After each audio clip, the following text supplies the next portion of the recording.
Pessoal, boa noite a todos os presentes, boa noite aos professores da banca, boa noite a todos os convidados. Bom, o meu nome é Rafael, essa é a minha colega Tamires, e hoje à noite nós teremos o prazer de apresentar o nosso trabalho de conclusão de curso sobre o Supremo Tribunal Federal. Bem, antes de nós iniciarmos de fato a nossa apresentação, eu acho que é muito importante dizer os motivos que nos levaram a escolher o Supremo Tribunal Federal como objeto de estudo. Bom, em primeiro lugar, nós escolhemos o Supremo Tribunal Federal motivados principalmente pelos recentes e importantes julgamentos amplamente divulgados pela mídia e ao foco atribuído a ele pela abrangência das suas decisões, não somente na política, mas como no cotidiano de todos nós brasileiros.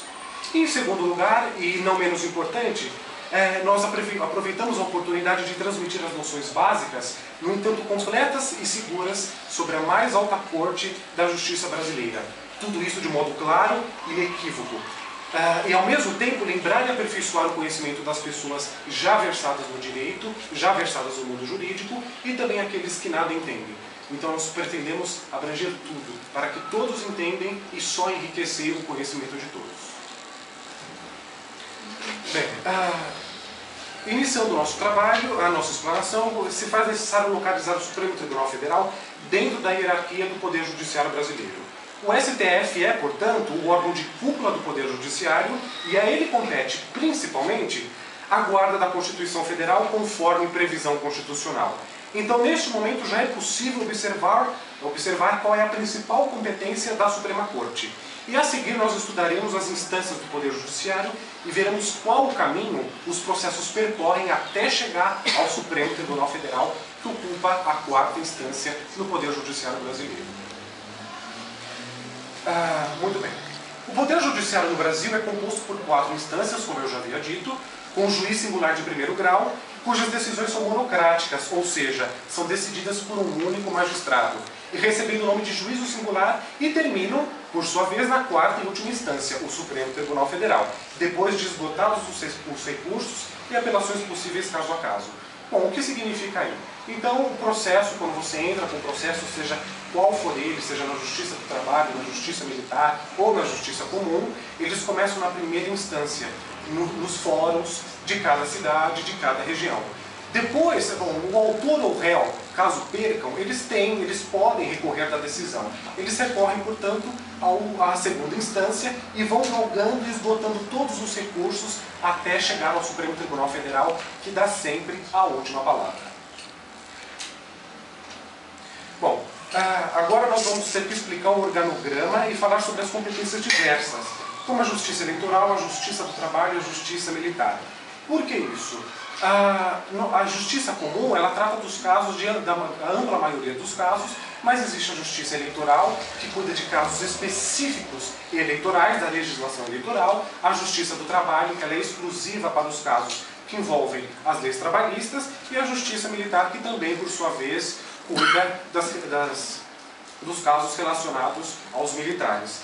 Então vejam vocês, embora existem tribunais com competências diferentes, todos os casos, ao se esgotarem os recursos, ao se esgotarem as possibilidades de interpelar um recurso, vão parar no Supremo Tribunal Federal e é ele que vai dar a última decisão.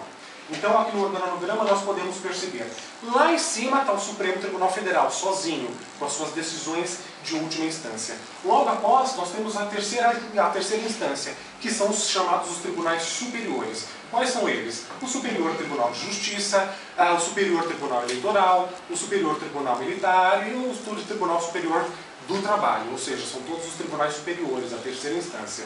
Depois dele, nós temos os tribunais de justiça de segunda instância. Cada estado do nosso Brasil ele possui um tribunal de justiça, portanto um tribunal de segunda instância de São Paulo, do Pará, da Paraíba, do Rio de Janeiro, enfim. E logo depois nós temos os juízes de primeira instância, que é onde começa a lide, que é onde começa o conflito, que é onde você inicia o processo. Bom, muito bem, agora o próximo assunto é da Tami e ela vai falar um pouquinho sobre a importância da Suprema Corte.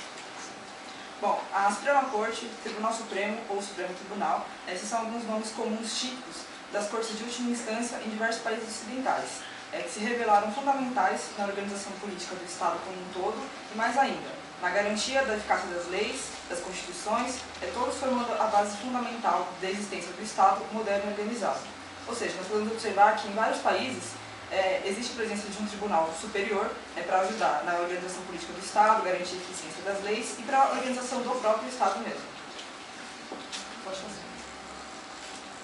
Agora falar um pouco do contexto histórico. Que foi um caso aqui seria dividido em dois períodos. É o período imperial, que é de 1822 até 1889, e o período republicano.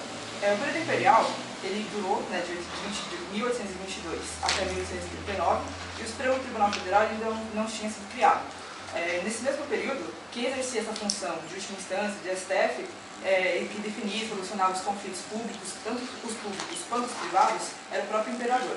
Devido ao poder moderador, que era um dos 4 poderes que foram instituídos pela Constituição Federal de 1824, e esse poder moderador ele se sobrepunha aos outros 3 poderes, o legislativo, judiciário e o executivo. E o período republicano, que é de 1889 até os dias atuais. Na transição de governos autoritários e democráticos e a sucessão de constituições ocasionaram mudanças significativas no Supremo Tribunal Federal em suas competências. Ou seja, desde 1889, com a mudança de várias constituições e os governos, houve muitas mudanças no Supremo Tribunal Federal e nas competências. Rafael agora vai falar um pouquinho das competências constitucionais e essas mudanças que ocorreram. Bem, as competências constitucionais. Então, recapitulando o que eu falei lá no comecinho, a principal competência do Supremo Tribunal Federal é a guarda da Constituição. Por quê? A Constituição é a lei maior do Estado brasileiro. Ela é que dita todas as outras regras. Ela está no topo do ordenamento jurídico. Todos os advogados, todos aqueles que militam no direito, precisam ter conhecimento da Constituição Federal. Ela é de suma importância. E como ela diz respeito à forma de Estado, à forma de governo e às garantias fundamentais de todos nós, é por esse motivo que o Supremo Tribunal Federal ele é exclusivo e de última instância para decidir questões constitucionais. Bom, a Constituição Federal de 1988, em seu artigo 102, outorga ao Supremo Tribunal Federal, além da guarda da Constituição, inúmeras outras competências, das quais se destacam principalmente a de processar e julgar originariamente. O que significa? Processar e julgar originariamente significa que os processos que eu vou falar agora, eles começam diretamente lá no Supremo Tribunal Federal, ao contrário do que acontece com os outros, que começam na primeira instância. Então nós elencamos algumas das principais competências do Supremo Tribunal Federal. As competências elas são inúmeras, a Constituição Federal ela é muito extensa quando ela fala, quando ela define as competências da mais alta corte, então nós vamos elencar aqui as principais. Bom, nas infrações penais comuns, o Presidente da República, o Vice-Presidente, os membros do Congresso Nacional, ou seja, os deputados federais e os senadores, os seus próprios ministros e o Procurador-Geral da República. Bom, muito bem, então aí o que nós podemos perceber? Se o Supremo Tribunal Federal ocupa a 4ª instância, a cúpula do Poder Judiciário, a ele compete os casos igualmente importantes. Portanto, cabe a ele julgar o chefe do Poder Executivo, a mais alta instância do Poder Legislativo, ou seja, são questões realmente relevantes. E quando ele fala nas infrações penais comuns, o Presidente da República, o Vice-Presidente e todos os outros, significa o quê? Quando o Presidente da República comete algum crime listado no Código Penal, esse crime é um crime considerado um crime comum, uma pena comum. Então é ele quem julga. O Presidente, os ministros, os senadores, os deputados, os próprios ministros do Supremo Tribunal Federal, evidentemente não serão julgados na primeira, nem na segunda, nem na terceira instância. Eles vão ser julgados pelo Supremo Tribunal Federal devido à importância do cargo que eles ocupam. Então percebam vocês, aí já dá para ver. Tudo que é importante, tudo que é relevante é sempre tratado pelo Supremo Tribunal Federal. Tudo é tratado na sua última instância. Bom, o próximo processo julgado originariamente no Supremo Tribunal Federal é a reclamação para a preservação da sua competência e garantia da autoridade das suas decisões. Ou seja, na premissa de crimes, de conflitos entre os 3 poderes da República, que é o Legislativo, Executivo e Judiciário, o Judiciário prontamente vai agir para deter e impedir que essas coisas aconteçam. Então, ou seja, só as questões mais importantes, de suma importância, é que são julgadas pelo Supremo Tribunal Federal. Bom, a próxima slide a Tami quem vai dizer, então ela vai falar um pouquinho sobre os ministros. Essas são as fotos dos ministros, ela vai falar um pouquinho quem é que, na verdade, compõe o Supremo Tribunal Federal, quem julga esses processos. Bom, os ministros, o Supremo ele é composto por 11 ministros. Nessa foto que nós temos alguns, ali é o Joaquim Barbosa, presidente, Ricardo Lewandowski, Carmen Lúcia, Dias Toffoli e Luiz Fux.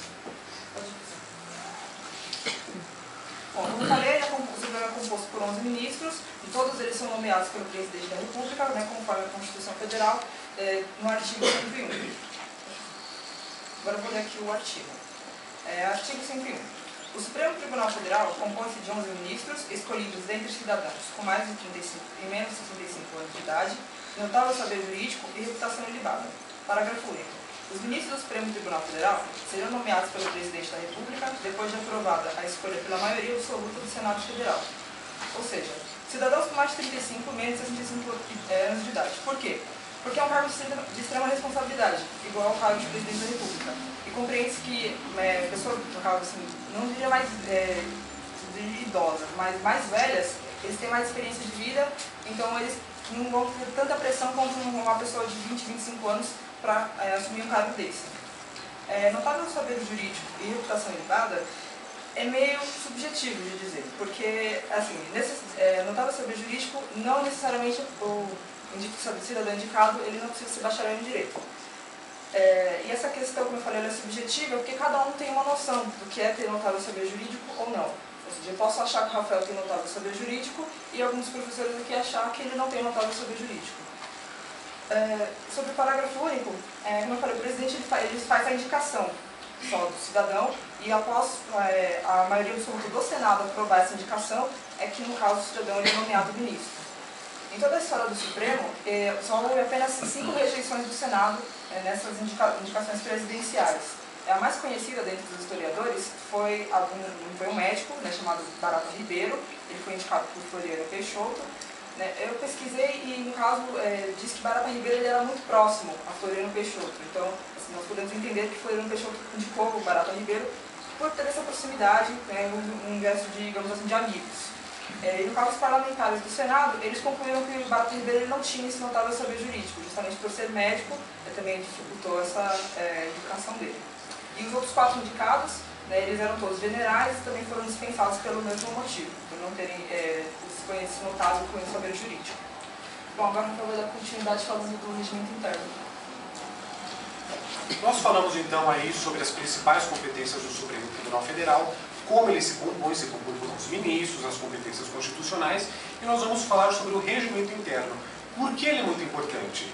Bom, o STF, assim como todos os outros tribunais inferiores e superiores, ele possui um regimento interno que normatiza questões de ordem burocrática, processual, relativas à administração interna do próprio tribunal e distribuindo e normatizando, as competências entre outras infinitas coisas. Por este motivo, é muito importante observar questões relacionadas ao regimento interno de um tribunal como nele se atua. Por quê? O regimento interno ele é moldado de acordo com a lei, ou seja, o regimento interno ele não pode conter nada que vá de contra a lei, que não combine com a lei, que a lei expressamente proíba ou permita. Por isso, mas ele é muito importante por quê? Porque ele vai ditar os processos, ele vai ditar o cerimonial para aquele processo naquele tribunal, como ele deve ser feito, as questões de oralidade, como você vai manter a palavra, enfim, ele é muito importante. Então, sempre que um advogado ou qualquer outra pessoa que milita no direito for entrar no tribunal, principalmente no Tribunal Superior, ele precisa entender do regimento interno, porque ele dita muitas coisas importantes que vão influenciar assim no processo. Bom, a Tami agora ela vai falar um pouquinho do plenário. O plenário ele é um órgão, uma instituição dentro do Supremo Tribunal Federal, e ela vai falar o que acontece no plenário, porque ele também é muito importante. Bom, aqui nós temos uma foto do plenário vazio. Naquela cadeira do meio, no caso, senta o presidente. Nessa cadeira mais aqui, à minha esquerda, à esquerda, senta o Procurador-Geral da República. Na cadeira da direita, senta, no caso, o escrevente do presidente. E nessas cadeiras laterais aqui, sentam os ministros, distribuindo de forma, no caso, em zigue-zague. Do mais velho, o primeiro que senta lá é o Celso de Mello, que ele é o decano, no caso, o ministro mais velho da corte. E aí vai fazendo em zigue-zague do mais velho até o mais novo. O Supremo Tribunal Federal ele é um órgão de julgamento colegiado, e os ministros eles se reúnem em plenário para julgar determinados casos segundo o regimento interno. Eu vou ler aqui um conceito do tribunador Silvio. O plenário é um órgão colegiado onde se reúnem todos os julgadores daquele tribunal. Ou seja, o STF vai se reunir em sua totalidade em sessão plenária para deliberar questões expressas presentes no regimento interno. Então, as questões que estiverem no regimento interno, que é o que eu vou explicar, eles vão se reunir em plenário para fazer o julgamento. Agora vou falar um pouquinho das competências das turmas. Bom, então, o plenário, o que significa? Como eu havia dito, só frisando um pouquinho o que a Dani falou, as decisões de primeiro grau, ou seja, no fórum, ele é decidido por um só magistrado, ou seja, o magistrado ele analisa o caso e ele dá o seu veredito.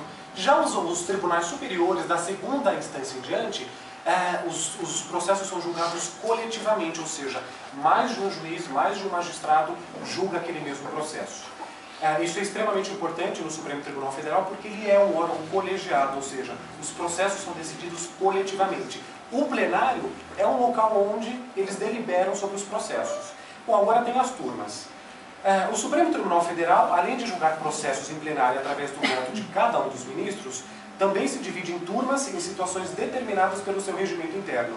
Novamente, o regimento interno é que dita essas coisas. Então, em um tribunal, turma é um subgrupo desse tribunal competente para julgar processos conforme estabelecido no regimento. Cada uma das duas turmas possui um ministro relator e um ministro revisor. Só frisando, o Supremo Tribunal Federal é composto por 11 ministros, são duas turmas, cada turma com 5 ministros. O presidente do Supremo, portanto o 11º, ele fica fora das turmas, ele não julga em nenhuma das turmas.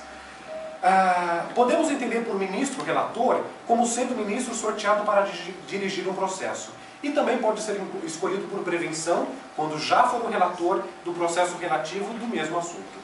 O relator decide, ou conforme o caso, leva seu voto para a decisão pela turma ou para o plenário. Já o ministro revisor, nós podemos entender como sendo o ministro que confirma, completa ou corrige o relatório do ministro relator.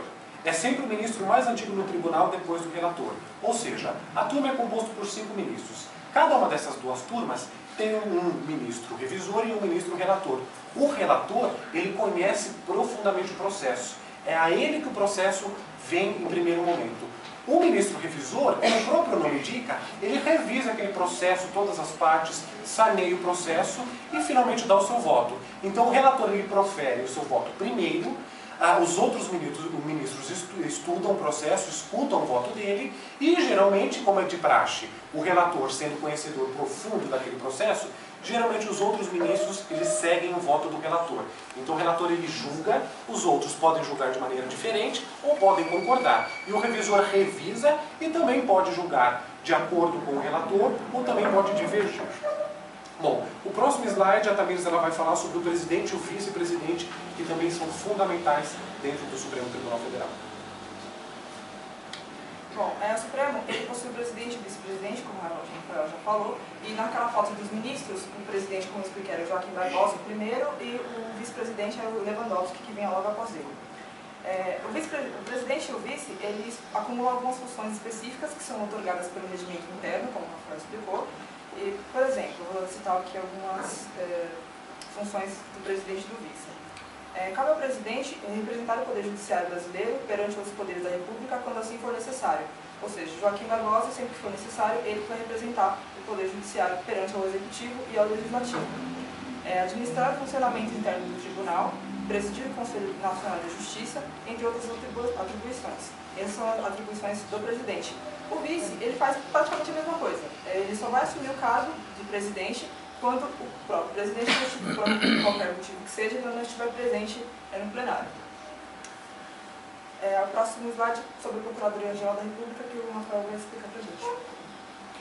Bem, sobre a Procuradoria-Geral da República. Vamos acompanhar o conceito no slide para nós entendermos um pouco mais o que é a Procuradoria-Geral da República. Bem, ela é um órgão fundamental e muito importante no Poder Judiciário brasileiro. Ela representa o Ministério Público dentro do Supremo Tribunal Federal e possui funções específicas ditadas pela Constituição. Na foto, a foto anterior que ele acabou de passar, nós pudemos ver a sede da Procuradoria-Geral da República. Ou seja, aquela ali é a sede dele, mas na verdade a Procuradoria-Geral da República ela atua dentro do Supremo Tribunal Federal. O atual Procurador-Geral da República é o Roberto Gurgel e pelo regimento interno ele se senta à direita do presidente da Corte. Por que é muito importante? Porque ele representa o Ministério Público. O Ministério Público é uma instituição de caráter permanente dentro do Poder Judiciário brasileiro. Ele é super importante e nos crimes, nas ações penais, é o Ministério Público quem promove a acusação que tenta garantir o cumprimento da lei. Então, quando, por exemplo, qualquer um de nós aqui comete um crime, é a promotoria, o promotor quem vai acusar, que vai tentar fazer a lei ser cumprida. Bom, já no Supremo Tribunal Federal, como ele é um órgão de cúpula, a Procuradoria-Geral da República é um órgão de cúpula do Ministério Público. Então, cabe ao Procurador-Geral da República acusar o Presidente da República, o Vice-Presidente, os Ministros de Estado, os membros do Congresso Nacional e os próprios Ministros do Supremo Tribunal Federal. Bom, então aí nós temos mais um pouquinho sobre a Procuradoria da República, que diz ser um órgão superior do Ministério Público. O Ministério Público, por sua vez, é uma instituição permanente, essencial à função jurisdicional do Estado, ou seja, ele sempre está presente. Ele está muito presente também em regimes democráticos, ou seja, países ditatoriais geralmente têm ausência do Ministério Público. Por quê? Porque se ele defende a coletividade, questões importantes que interessam a todos, não é interessante para um ditador manter o Ministério Público que defende o interesse da coletividade. Ao contrário, os poderes ficam concentrados na mão dele. Bom, aí nós continuamos sobre a Procuradoria-Geral da República, sendo ele, então, o órgão máximo do Ministério Público e do Ministério Público Federal. O Procurador-Geral da República atua conjuntamente ao Supremo Tribunal Federal, com funções específicas ditadas pela Constituição Federal e pelo regimento interno, além de ser o chefe do Ministério Público da União e do Ministério Público Federal. Bom, segundo prevê a Constituição, o Procurador-Geral da República deve sempre ser ouvido nas ações de constitucionalidade e nos processos de competência do Supremo Tribunal Federal. O Procurador-Geral da República pode promover ação direta de inconstitucionalidade e ações penais para denunciar autoridades públicas, que eu já disse. Só para frisar, a ação direta de inconstitucionalidade significa o seguinte: quando alguma lei, o legislativo, que é quem faz essas leis, publica alguma lei e ela, porventura, vai de encontro à Constituição Federal, ou seja, não respeita o que diz a Constituição Federal, é o Procurador-Geral da República que vai entrar com a ação de inconstitucionalidade, dizendo o seguinte: essa lei ela não pode existir, ela vai de encontro à Constituição, ela não combina com a Constituição, ela não dita o mesmo que dita a Constituição. Bom, muito bem, agora a TAM ela vai tratar das súmulas vinculantes e da jurisprudência, que também são muito importantes e são algumas funções específicas do Supremo Tribunal Federal. Bom, o Supremo Tribunal Federal ele é o único tribunal, de última instância no nosso país, responsável por julgar casos que abrangem todas as áreas do direito, inclusive a justiça especializada, que são a eleitoral, militar e a do trabalho, que o Rafael explicou no começo. E por esse motivo, frequentemente ele trata casos parecidos e da mesma matéria de forma uniformizada, criando, portanto, as súmulas vinculantes e as jurisprudências. Vamos lá. No direito brasileiro, é a súmula. No direito brasileiro, a súmula é um verbete que registra a interpretação pacífica ou majoritária adotada por um tribunal a respeito de um tema específico, a partir do julgamento de diversos casos análogos, com a dupla finalidade de tornar pública a jurisprudência para a sociedade, bem como de promover a uniformidade entre as decisões. Súmulas vinculantes. A súmula vinculante é aprovada pelo Supremo Tribunal Federal depois de reiteradas decisões sobre matéria constitucional, terá efeito vinculante em relação aos demais órgãos do Poder Judiciário e administração pública direta e indireta, nas esferas federal, estadual e municipal. A súmula vinculante, em sua essência, ela se assemelha à súmula, ela é bem parecida, com a diferença em que a sua interpretação torna-se obrigatoriamente uniformizada. Ou seja, se o Tribunal Superior criou a súmula vinculante, então todos os tribunais abaixo, no caso, segunda instância, terceira instância e primeira, eles têm que seguir aquela súmula, porque ela é vinculante e é obrigatória. Pode passar. As jurisprudências. A jurisprudência, ela consiste em uma decisão ou um conjunto de decisões judiciais que levam ao mesmo entendimento de uma dada matéria. Ou seja, o ato de interpretar e aplicar as leis aos fatos concretos para que assim se decidam as causas. Nesse sentido, a jurisprudência ela não se forma por decisões isoladas, mas sim após uma série de decisões no mesmo sentido. Tem um exemplo. Quando as pessoas recorrem dos processos perdidos na primeira instância, há um novo julgamento pelo Tribunal de Justiça, na segunda instância, e nesses tribunais de segunda instância e nos superiores, de terceira e quarta, as decisões são chamadas de acórdãos. E quando várias decisões sobre o mesmo assunto são no mesmo sentido, nascem as jurisprudências para uniformizar e facilitar o julgamento de próximos casos parecidos ou da mesma matéria. Agora vamos falar um pouco sobre os três poderes da República. E vamos ter que falar com a gente. Bom, os três poderes da República. A República Federativa do Brasil, ela organiza-se com base na divisão dos poderes. Nós já falamos isso, mas vamos frisar para eu poder finalmente falar porque os poderes da República são muito importantes. Bom, os poderes executivo, legislativo e judiciário, eles são independentes e desempenham funções definidas pela Constituição. A existência dos três poderes é a ideia de que haja um equilíbrio entre eles, de modo que cada um dos três exerça certo controle sobre os outros, é sem dúvida uma característica das democracias modernas. Então, outra característica de democracias como a nossa é a existência dos três poderes. Por quê? O poder executivo, então, ele basicamente administra o país nas suas esferas municipais, estaduais, e na esfera da União, ou seja, na esfera de todo o país.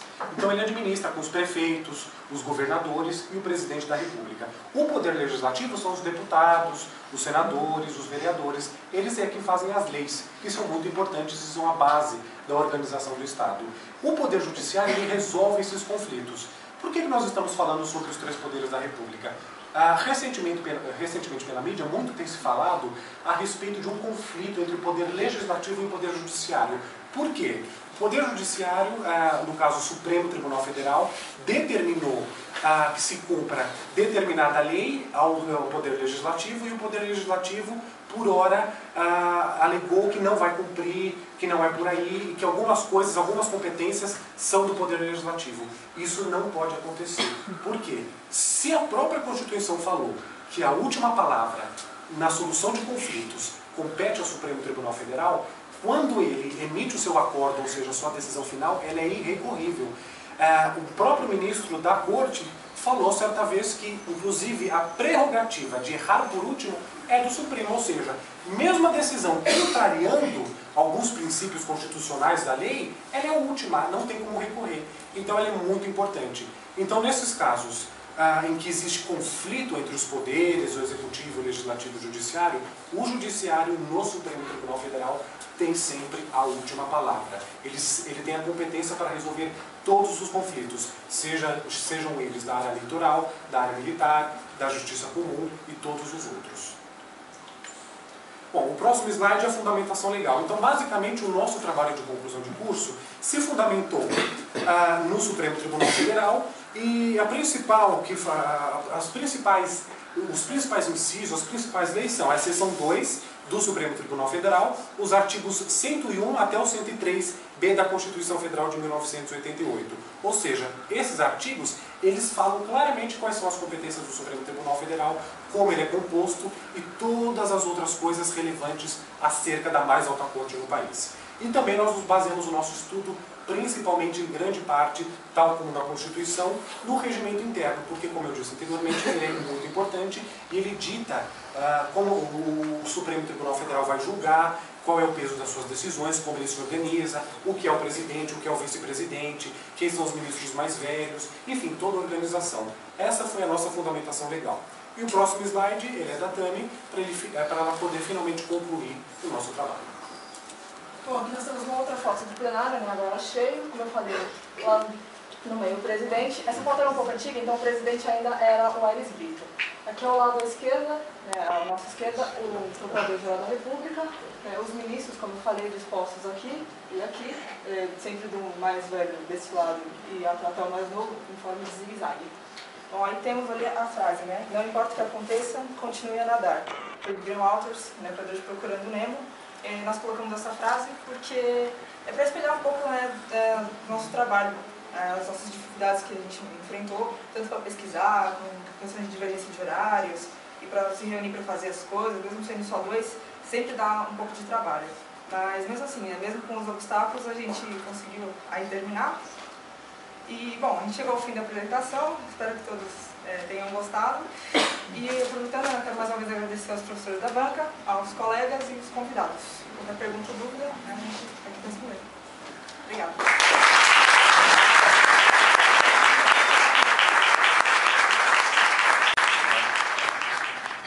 Professora Grão, boa noite, parabéns. Acompanha um pouco do nervosismo de vocês, né?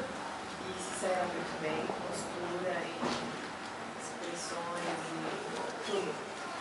Algumas palavras só que para quem não é da área, né, meia dúzia só, para serem repassadas, mas isso não é o caso. No mais gostei dos slides, tá? Apesar de ser um conteúdo bem extenso, vocês conseguiram passar tudo e mais um pouco para a gente. É de muito interesse, porque a gente agora está vendo bastante casos e a população está se interessando mais pelas leis e tudo. E queria falar para vocês que espero vê-los na faculdade. Tá? Esperamos isso também. Ansiosamente. E não, com certeza. Sigam mais, por favor. Continuem nadando nesse.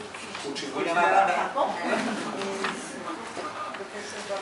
Bom, eu quero parabenizá-los, tá? Gostei muito da apresentação. Rafael, dispensa comentários, tá? William você sabe que, no bom sentido, lógico, você sabe que todas as apresentações que você fez nos seminários, nas minhas disciplinas, você sempre foi bem elogiado, porque você tem uma boa postura como palestrante, tá? Até um apresentador, como ela diz, o William Bonner, né? Só pode ganhar dinheiro. A gente vai cobrar uma taxa simbólica de todos aqui. Mas, assim, se você continuar na carreira jurídica, você tem um belo caminho pela frente, você tem uma bela estrada pela frente. Seria um ótimo tribuno. Eu tenho prazer em assistir os seus plenários, tá? Nós pretendemos chegar lá, professor. Aquelas cadeirinhas assim. Tá? Então, mais uma vez eu quero parabenizá-lo, tá? Não há mais o que falar, tá, a respeito de suas apresentações. Tudo que eu já tinha a falar, o que eu falar aqui hoje, eu estarei transbordando de tudo que eu já lhe disse. Tá? Só enalteço mais uma vez a bela apresentação que você nos saudou. Tamires, se você se lembra do último seminário, eu falei que hoje você fecharia com chave de ouro. Então, aquele nervosismo que fez com que algumas apresentações você tivesse atropelado palavras, hoje você fechou com chave de ouro. E eu te falei que faltava pouquíssima coisa para você chegar no topo. E hoje você chegou ao topo. Tá? Meus parabéns. Para mim é uma satisfação muito enorme ter sido professor de vocês, embora as aulas ainda não terminaram, né? Mas eu, particularmente, porque eu adoro lecionar, eu fico sem palavras quando eu vejo que o trabalho de alguns semestres, ele termina de uma forma tão brilhante como foi a apresentação de vocês. E isso, para mim, é uma honra muito grande, e eu espero, tá, nos corredores dos fóruns, um dia quando eu estiver, ir até o Supremo, tá? Eu julgo um caso chegar um caso lá para vocês julgarem, tá? Você sabe, seria um prazer muito grande encontrar vocês pelos caminhos da magistratura, ou até mesmo do Ministério Público, tá? Só como procurador. Geral da República, só como procurador. Só como procurador. Eu até tive prazer de trabalhar junto com o Gurgel, num processo aqui em São Paulo, antes dele ser procurador-geral. Talvez hoje, se eu for lá, ele não me conhece mais, né? Mas, para finalizar, parabéns, tá? Vocês estão fechando com chave de ouro. Bom, parabéns. Eles já disseram praticamente tudo. Quanto à apresentação, muito boa. As fichas ajudam bastante. Ajuda, embora eu tenha me atrapalhado em vários momentos. E eu não sei se, como eu disse também para você, lá no primeiro módulo, não sei se você vai lembrar, também comentei com a Tamires, que quando vocês dominam o assunto, as fichas elas acabam sendo mesmo um porto seguro, porque vocês não precisam da informação que está na ficha. Para finalizar, já que eles elogiaram bastante, eu não preciso fazer mais isso, deixe um comentário para as pessoas, principalmente no primeiro módulo, os ouvintes aqui, sobre essa questão da STF que começou a ficar mais recentemente na mídia, como boa parte das pessoas acompanham, principalmente com a figura, né, do Joaquim Barbosa, que ganhou uma grande notoriedade na nossa mídia, e uma mensagem que vocês deixaram aqui de uma forma muito técnica, mas de uma forma assim mais simples para as pessoas, dizendo não só essa questão da importância, mas qual é a real necessidade da população entender essas instâncias a ponto de perceber uma decisão de um Supremo Tribunal Federal, para que não aconteça, como ele bem aqui lembrou, essa questão de um deputado entrando em discussão com o ministro do Supremo, assim por diante, porque quem lê jornal e não acompanha diariamente o que acontece no nosso Senado, no nosso Supremo, fica com essa sensação realmente de quem está certo. Disputa do poder. Porque o desconhecimento da lei é algo notório no nosso país. Enfim, vocês podem ter a liberdade que vocês quiserem para deixar essa mensagem. E parabéns mais uma vez. Tema muito difícil. Parabéns. Bom, a respeito disso, o professor falou, e eu acho que justamente confirmando o que ele falou, a Constituição é a lei maior. Aliás, não só aos juristas, aos magistrados, aos advogados, ou quem quer que seja, cabe a cada um de nós lutar pela nossa lei maior. É ela que protege os nossos direitos fundamentais. É ela que nos coloca como cidadão perante o mundo, perante os nós próprios, perante as outras pessoas. Então, por isso, exato, ela que dá o norte. Por isso é importante se fundamentar. Vamos deixar um pouquinho as novelas de lado, os livros de lado, e ver a lei, e ver um pouquinho o que está acontecendo para defender os nossos próprios direitos.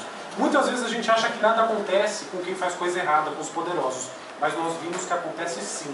E quando todos prestam atenção, aí é inexorável o destino de quem corrompe, de quem vai contra a lei e de quem não está de acordo com os princípios da nossa Constituição. Por isso é importante para cada um de nós nos ligarmos no noticiário, nos ligarmos no que está acontecendo, porque é o futuro do nosso país, o futuro dos que virão, enfim, é o fruto dos que fizeram no passado. E aproveitando também o seja, eu não poderia deixar de falar, já que é na sua última oportunidade, já finalizamos o curso, aos que estão no primeiro módulo, aos que estão no segundo, aos que conhecem gente que gostaria de ingressar ou no técnico jurídico ou na área de direito, eu agora acabei de arrumar um emprego numa editora da área jurídica e como eu vou vender livros jurídicos, eu precisava de ter um conhecimento prévio. A editora corre para ensinar o pouquinho básico da lei, do direito para todo mundo e eu, graças a esse curso, graças ao interesse, graças ao empenho dos meus professores, eu me saí na frente. Por quê? Porque eu estudei. E é o que todos merecem e devem fazer. Procurar se informar, procurar estudar, porque conhecimento nunca, jamais, nunca será demais. É só isso.